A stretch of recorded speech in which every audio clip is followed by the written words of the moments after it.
தாய் தமிழ் உறவுகளுக்கு வணக்கம். திமுகவிலிருந்து விலகினார் என்ற தலைப்பில் இந்த காணொளியை நாம் காண்கிறோம். சமீப காலமாக திமுகவிலிருந்து சாறை சாறையாக தொண்டர்கள் வெளியேறி வருகிறார்கள். தமிழக வெற்றி கழகத்தில் இணைந்து வருகிறார்கள். அதாவது கடந்த 3.5 ஆண்டு காலமாக திமுக ஆட்சி, அதில் எம்எல்ஏக்கள், எம்பிக்கள், கட்சியின் மாவட்ட செயலாளர்கள், ஒன்றிய செயலாளர்கள் இவர்கள்தான் சம்பாதிக்கின்றனர். தொண்டர்கள் சம்பாதிக்க வழி விடுவது கிடையாது. முக்கியமானவர்கள் மட்டும்தான் இந்த திமுக ஆட்சியில் சம்பாதிக்கின்றனர். தொண்டர்களுக்கு எலும்பு கூட போடுவது கிடையாது.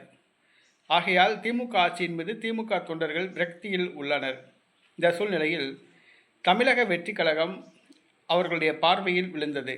திமுகவில் விரக்தியில் உள்ள தொண்டர்கள் சாறை சாறையாக திமுகவிலிருந்து வெளியேறி தமிழக வெற்றி கழகத்தில் இணைந்து வருகின்றனர். மதுரை மாவட்டம் அலங்காநல்லூர் ஒன்றியத்தில் திமுக கூடாரம் காலியாகிவிட்டது. அலங்காநல்லூர் ஒன்றியத்தில் உள்ள திமுகவினர் 500 பேற்றுக்கு மேல் தமிழக வெற்றி கழகத்தில் இணைந்துள்ளனர். அந்த ஒன்றியத்தில் தமிழக வெற்றி கழகத்தில் பொறுப்புகளில் நியமிக்கப்பட உள்ளார்கள்.